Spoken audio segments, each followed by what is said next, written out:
I've discovered 5 female emotional flaws that, once mastered, provide an almost unfair advantage over women. While some men clamor for attention like hungry dogs, those who understand these flaws often find women naturally drawn to them. Machiavel, a figure of great wisdom, always emphasized that whoever controls the information controls the game. And I'm about to share information that will change everything for you. These are not superficial weaknesses. They're emotional vulnerabilities so deep that they're ingrained in their very DNA. And when you master them, women can't resist, even if they consciously try. I encourage you to like this video, and let's dive straight into it. The first emotional flaw I need you to master is, in my opinion, the most powerful of all: validation addiction. And believe me, when I say addiction, I am not exaggerating in the slightest. It is literally a chemical dependency within the brain. Every time a woman receives a compliment, a message, or even an admiring glance, her brain releases dopamine. This is the very same chemical generated by cocaine, though, of course, in a smaller dose. But here's the crucial detail that most men never manage to grasp. Like any drug, the effect of validation diminishes and eventually disappears if it's constantly administered. Have you ever noticed how the most beautiful women often seem to be with men who treat them with a certain indifference? This is no accident. It's pure, undeniable chemistry. When you relentlessly bombard a woman with constant compliments, her brain becomes accustomed to that dopamine hit. She develops a tolerance. What once excited her now simply bores her. But here's where it gets truly interesting. When you judiciously reduce that validation, when you make it a rare and meaningful occurrence, her brain shifts into a desperate seeking mode. It's akin to taking a cigarette away from a smoker.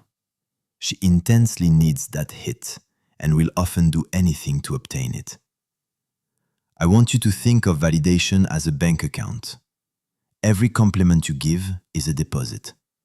Every moment of indifference, of strategic withholding, is a withdrawal. Desperate men often make massive, continuous deposits, foolishly believing they can buy or win her love. This is a fatal mistake. Women, by their very nature, need an emotional account that fluctuates, one that keeps them intrigued and on the edge of their seats, always wondering what their next payout will be. My golden rule for this is the 70-30 principle. I aim to show genuine interest and approval approximately 70% of the time. The remaining 30% is dedicated to maintaining an air of mystery and unpredictability. When I tell a woman she looks amazing tonight, I make sure it's specific, genuine, and feels earned. If I were to tell her she always looks good, it would sound fake, deflated, and ultimately meaningless. And here's the nuance that truly separates the amateurs from the masters. I don't constantly compliment her physical beauty. Instead, I observe and compliment her intelligence when she articulates something clever, her creativity when she prepares something delicious, or her courage when she navigates a difficult decision. These kinds of compliments resonate far more deeply within her because they touch upon her fundamental need to feel valued for who she truly is, for her essence, not merely for her outward appearance. Machiavel understood that true power doesn't come from carelessly giving away your resources, but from managing them strategically. Validation is your most valuable resource when interacting with a woman. I urge you to manage it like a savvy investor, not like a desperate gambler throwing money away. However, I must caution you. There's a dangerous line between creating intriguing anticipation and inadvertently creating insecurity. If you withhold too much validation for too long or too harshly, you won't generate attraction.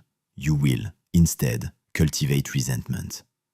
The key, as always, is in finding that delicate balance, keeping her reassured enough to feel safe and connected, but hungry enough to always desire more of your attention and approval. By the way, if this information is as eye-opening for you as I believe it will be, please do me a favor and subscribe to the channel. These insights are secrets that most men will never know, and I am committed to sharing with you the most profound strategies I've discovered over my years of dedicated study. Don't miss what's coming next, because you need to wait until you discover the second emotional flow. It's arguably even more powerful than validation addiction, and it concerns something that all women desire, but which paradoxically annoys them once they fully receive it. This is the insidious trap that 90% of men unknowingly fall into. Remember that emotional trap I mentioned? Here it is. Women verbally express that they want security and certainty, but the engine of their attraction runs hot with uncertainty. This, my friends, is the cruelest paradox of female psychology. Take a moment to think about it. How many times have you witnessed a woman lose interest in a man who gives her every ounce of his attention, who responds to her messages instantly, who meticulously plans every single detail of their life together? It's almost as if total clarity acts as a poison for attraction. There's a well-documented psychological phenomenon known as the Zeigarnik effect. Our brains have an inherent tendency to obsess over unfinished tasks, over unanswered questions. Women are absolutely no different in this regard. When they can predict your every move, when they know exactly what to expect from you at all times, their minds relax, and, as I often say, a relaxed mind is often a bored mind. Here's the profound secret that the most attractive men instinctively understand. You must endeavor to reveal your life as if it were a captivating television series. Provide just enough information to keep her utterly hooked, but always leave a few intriguing unanswered questions. There should always be something compelling to follow in the next episode. My golden rule here is equally simple. Show her about 70% of who you are. Keep a fascinating 30% in the shadows. I am absolutely not suggesting that you should lie or fabricate a false identity. What I am advocating for is strategically dosing the information you share about yourself. When she asks you what you did today, I suggest giving her a few interesting details, but not the exhaustive, mundane full story. When you discuss your future plans, share your grand vision, but don't meticulously outline every single step of the way. Machiavélienne again understood that true power resided as much in what was skillfully revealed as in what wisely remained hidden. A prince who prematurely showed all his cards quickly lost his ability to maneuver effectively. Similarly, a woman who can completely read you, who knows your entire script, loses the fundamental incentive to explore who you truly are. But here's the crucial distinction between genuine mystery and manipulative trickery. Authentic mystery stems from living a genuinely rich, interesting life that naturally possesses layers and depth. If you find yourself having to invent elaborate stories or create artificial drama, then I assure you, you are on the wrong track. Authentic mystery organically emerges from being someone who is actually building something meaningful with their life. Someone who has genuine passion and purpose. Do you want a practical example of this? When she asks you, "What are you doing today?" instead of giving her a detailed blow-by-blow report of every single activity, I might say something like, "I had an interesting meeting that might change some things for me." And then, crucially, I change the subject. Her mind, being what it is, will immediately begin to wonder. What meeting? What specific thing? How will it affect him? Or when you talk about your work, I advise you not to explain every minute detail of your daily routine. Instead, share your passion for what you do. Recount an intriguing anecdote, but then allow her to ask you questions if she genuinely wants to know the more granular details. She is, after all, discovering who you are, She is not reading your full, exhaustive biography. The true power of this emotional gap is fully activated when you masterfully combine uncertainty with carefully chosen moments of genuine revelation. It's like offering someone thirsty a tantalizing sip of water, but not the entire bottle. Each revelation temporarily satisfies her curiosity, but simultaneously leaves her with a greater, more profound thirst to know more about you. And here's a critical timing element I've observed. You generally have approximately 90 days to prove that you are genuinely someone worth discovering. 90 days to prove that your mystery isn't just an empty facade, but is supported by real substance and a meaningful life. After that initial period, if you haven't demonstrated authentic value and substance, your mystery will unfortunately devolve into frustration for her. But when you truly master this paradox, when you learn to be transparent without being predictable, interesting without being obvious, and accessible without being overly available, something profoundly powerful happens. She begins to invest significant mental energy in you. She starts to wonder about you when you're not physically present. She begins to actively seek you out instead of you constantly needing to seek her out. However, there is a third emotional flow that, in my experience, runs even deeper than the previous two. And this particular one is perhaps the most dangerous of all, because it touches something so incredibly instinctive in feminine nature that when you activate it correctly, it has the potential to create an obsession that can last for years. It concerns something that all women publicly deny, but which consumes them privately. Here is the undeniable truth that women will almost never admit in public. Nothing, absolutely nothing, activates their interest in you more powerfully than knowing that other women desire you. This is their purest, most savage competitive instinct laid bare. I challenge you to observe this for just 1 week. Watch how a woman's attitude toward a man dramatically shifts the moment she perceives that another woman is interested in him. It's as if a switch magically flips on in her brain. Suddenly, this man who was previously just a casual friend or an acquaintance becomes someone profoundly worth conquering. For thousands of years, women have evolved to identify and compete for men of superior value. And one of the clearest, most unmistakable signs that a man possesses high value is that other women instinctively recognize him as such. It operates like an automatic social validation system. If other women want him, then there must inherently be something special, something desirable about him. Here is the game-changing fact. When a woman perceives that you are rare, that you are not just available to anyone and everyone, her brain immediately interprets this as a definitive sign of high value. It's not about you deliberately playing hard to get on a whim.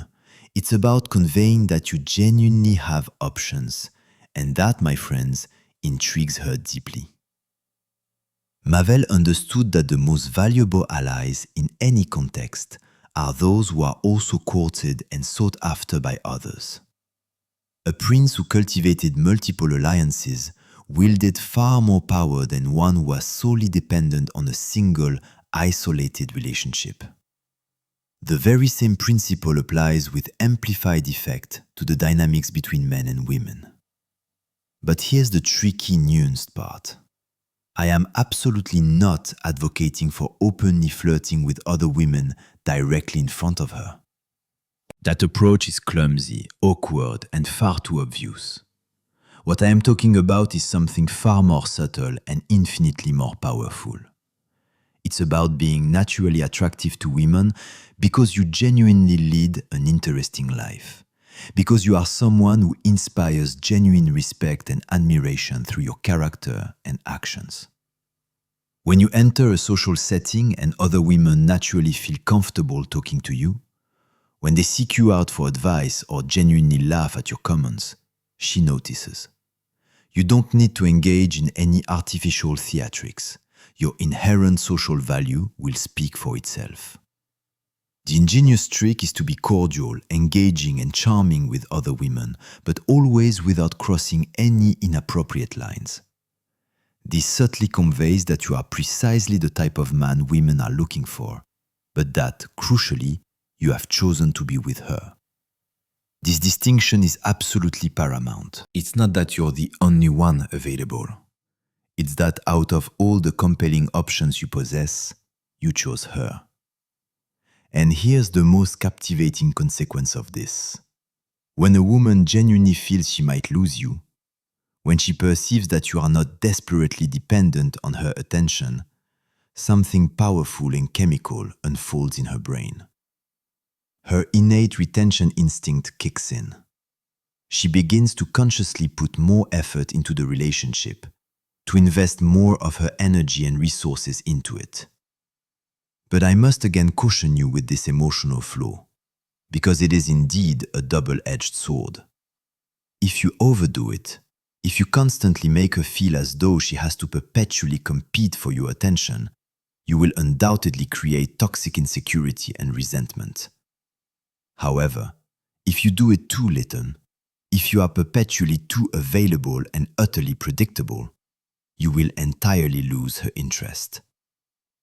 The key, as always, is balance. Occasionally, she needs to feel that you genuinely have options, that you are desired by others, that you could, if you chose, be with someone else, but that you choose to be with her. This isn't achieved by being a jerk or by consciously abusing her emotions. It is achieved by genuinely being a valuable man, by cultivating a rich, fulfilling life that naturally attracts other people. Do you want another practical example?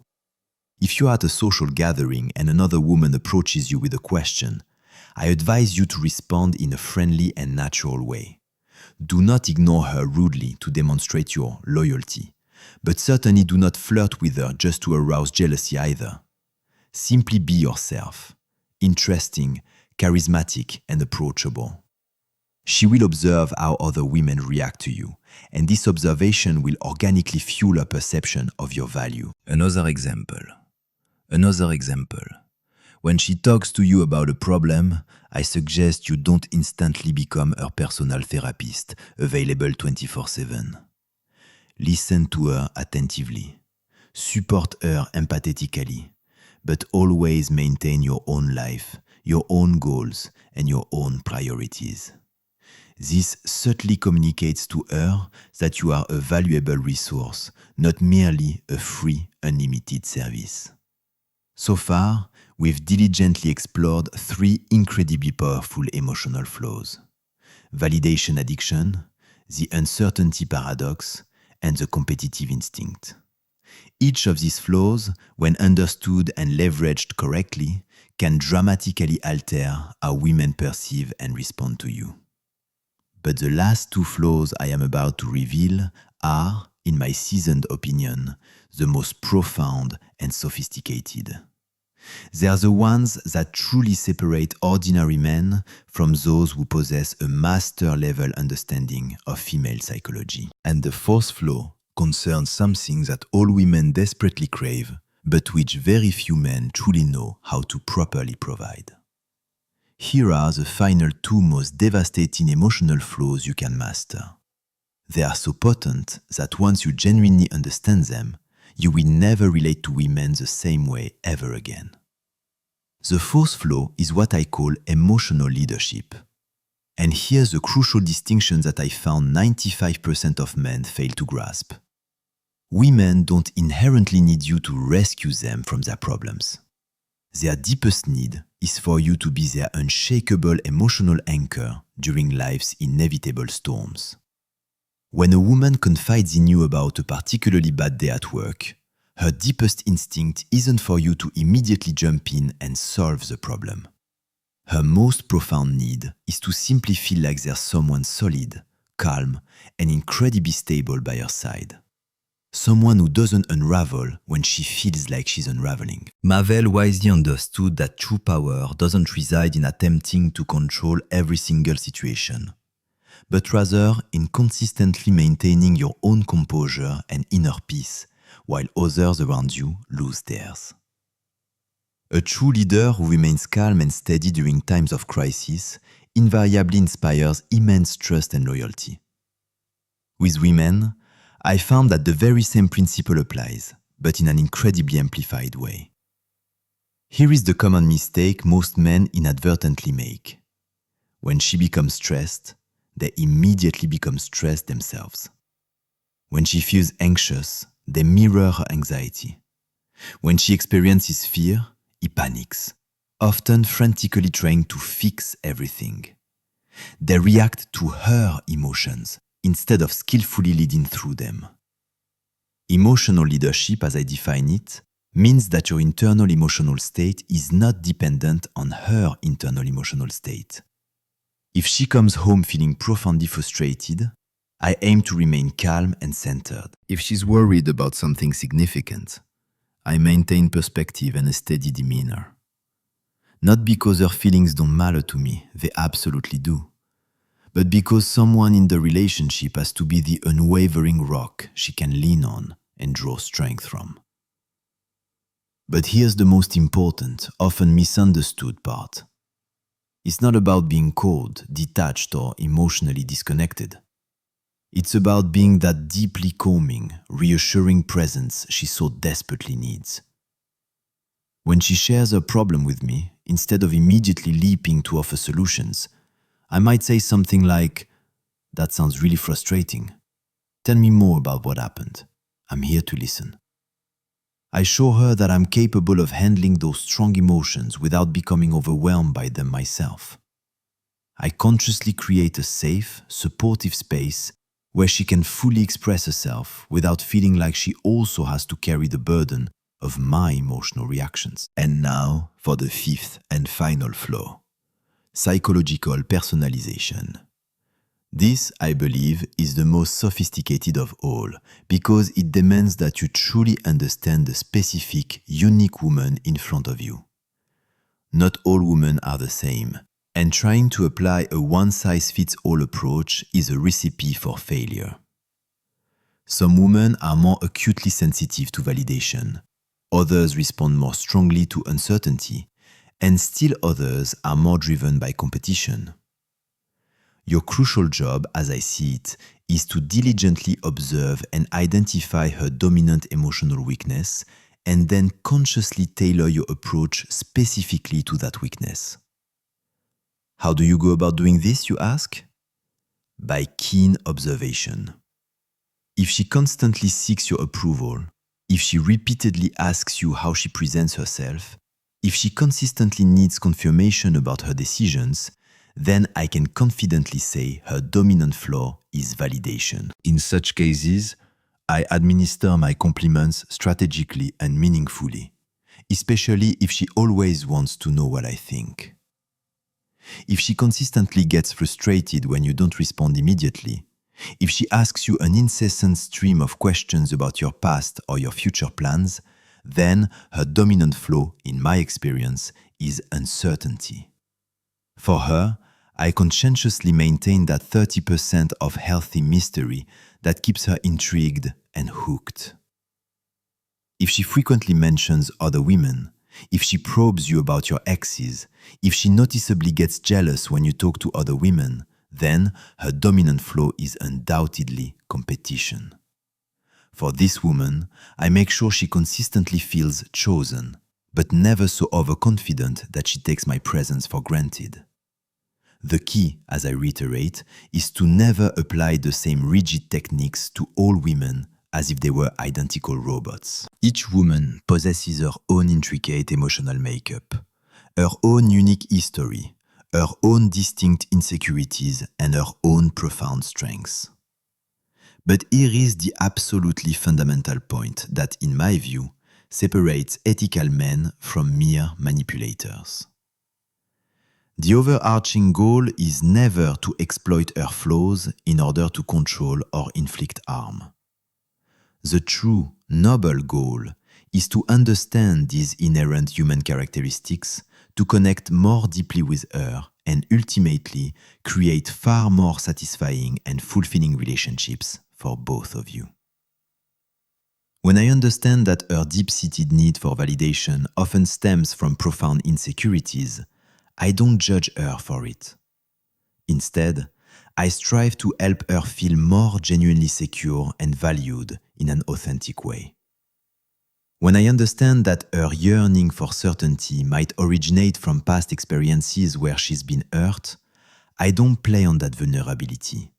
Instead, I reassure her authentically, building trust and stability. These emotional flaws, as I see them, are not weaknesses to be cruelly exploited.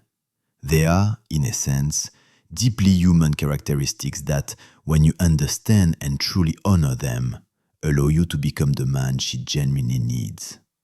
Not the man who seeks to control her, but the man who understands her so profoundly that he can love her in the precise way she most needs to be loved. And when you achieve that, when you masterfully combine all these insights into emotional dynamics with true integrity and a genuine commitment to your own self-growth, something truly magical unfolds. You don't just win her initial attraction, you win her enduring respect. You don't merely capture her fleeting interest, you capture her unwavering loyalty. You don't simply win her heart, you win her very soul. But remember, merely understanding these flaws is only the beginning. True power emerges from applying them wisely, ethically, and with an unwavering commitment to your own continuous development as a man. So now, you know the 5 emotional flaws that, in my opinion, give you an almost unfair advantage: validation, uncertainty, competition, emotional leadership, and psychological personalization. But always remember this vital truth. These powerful weapons are utterly useless if you do not actively work on becoming the man who genuinely deserves to use them. Your task, as I laid out, is simple yet profound. Choose just one of these flaws and commit to mastering it for the next 7 days. Observe how everything in your interactions changes when you begin to understand the female mind better than she often understands herself. If this knowledge has transformed your perspective as much as I sincerely hope it will, please subscribe and share a practical tip in the comments below that might help other men on this journey. Because shared power, as I've learned, only multiplies. The game has only just begun.